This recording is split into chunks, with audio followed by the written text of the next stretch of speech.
Yo, what's up, Kaka-Aro? Gagamitin ko na ang aking charger na pangmadiinan. Ito ang pinakamahabang charger sa buong mundo. Ay sa buong Pangasinan. Alright. Ang charger na ito, Kaka-Aro, pasadya. Abot ito hanggang sa ibang barangay.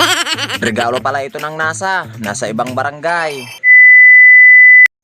Sa araw na ito, Kaka-Aro, gusto kong mag-relax. Yung tipong ayaw kong magpa-istorbo, kaya nagpakalayo-layo na lang ako, Kaka-Aro, at kinuha ko yung duyan para isabit ito sa mangga. At dahil napakaganda ang panahon, magandang magduyan sa silong ng mangga. Sa bandang likod pala ito, Kaka-Aro, kaya napakalayo ito sa bahay namin, kaya iwas ako sa mga maiingay. Dati pala, Kaka-Aro, dalawa ang mangga dyan. Yung isa pinutol na ng may-ari. Kagawad Dante, makikisabit muna ako ng duyan dito sa mangga nyo. Alright, kaya binuklat ko na ito, Kaka-Aro, at isinabit na yung duyan.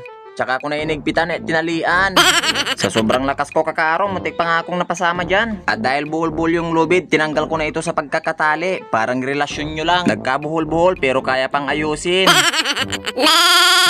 Kaya inilabas ko na ang 100% ko para matanggal na ito. Nang sa ganun ay makatulog na tayo at makaduyan. Talagang napakailap yung lubid, Kaka-Aro, kaya kinagat ko na lang ito. Grabe, sobrang tibay ng pagkakatali ng lubid, Kaka-Aro. Pero hindi tayo susuko, kaya natanggal natin ito. Kaya nung natanggal na, Kaka-Aro, sinukat ko na ito. Gumamit ako ng pinagbabawal na teknik na panukat para malaman natin kung kapos ba o hindi yung lubid natin, Kaka-Aro. At nung confirm nga nakakasya ang lubid, umakyat na agad ako, Kaka-Aro, para itali yung duyan. Sa sobrang talino ko, Kaka-Aro, naiwan ko yung lubid. Kaya bumalik ako at bumaba ulit, Kaka-Aro. Wala akong nagawa dyan, Kaka-Aro, kaya napakamot na lang ako sa ulo. Dahil nagbabadali ako, Kaka-Aro, tumalon na lang ako. Kaya kinuha ko na yung lubid at sinabit ko na sa balikat ko. Nasa ganun ay makakyat na tayo, Kaka-Aro, para sure ball at hindi natin makakalimutan. Ewan ko ba, Kaka-Aro, ba't parang nahihirapan ako umakyat? Siguro dahil nakikita ko lang yung mga langgam, yung malalaking langgam. Umiiwas ako dyan, Kaka-Aro, para hindi ako kagatin. Kahit anong iwas ko, Kaka-Aro, kinagat pa rin ako. Kaya dali-dali akong tumalon dyan, Kaka-Aro, at pinagpag yung mga langgam.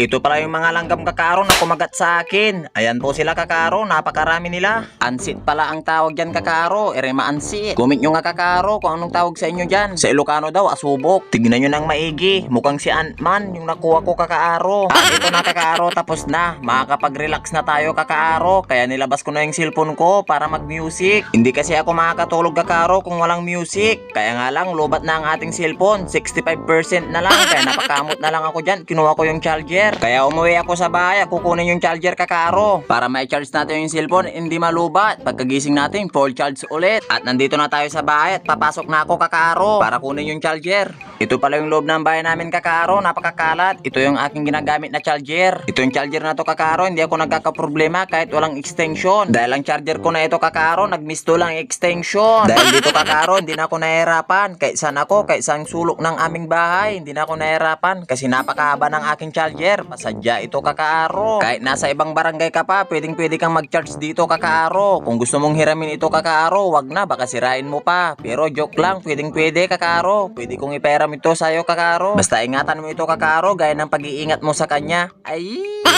Sa sobrang haba ng aking charger, Kaka-Aro, pwede mo itong gawing lubid ng saranggola. O di kaya pwede rin pangimwit sa dagat, Kaka-Aro. Pwede rin itong gawing tanse kung nagli-layout ka pa lang ng inyong bahay. O di kaya, Kaka-Aro, gawin mo ring sampayan. Nang sa ganun ay malaki ang pakinabang. At sa wakas, nakarating na rin ako, Kaka-Aro. Sadyang napakahaba ng ating charger, hindi natin nailarga lahat. Ayan, Kaka-Aro, ang dami pang natira. Mukhang aabot pa ito mula sa Alaminos hanggang sa Bulinaw. The moment of truth, Kaka-Aro, kung gagana ba or hindi.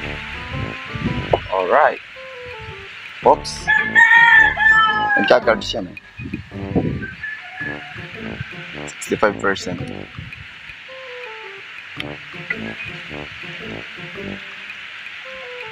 O ayan, Kaka-Aro, 100% legit. Gumagana po ang ating charger. Geng geng. Ay. At naganap na rin ako ng mga music dyan, Kaka-Aro. Worship song pala ang napili ko, Kaka-Aro. Nang sa ganun ay makatulog tayo.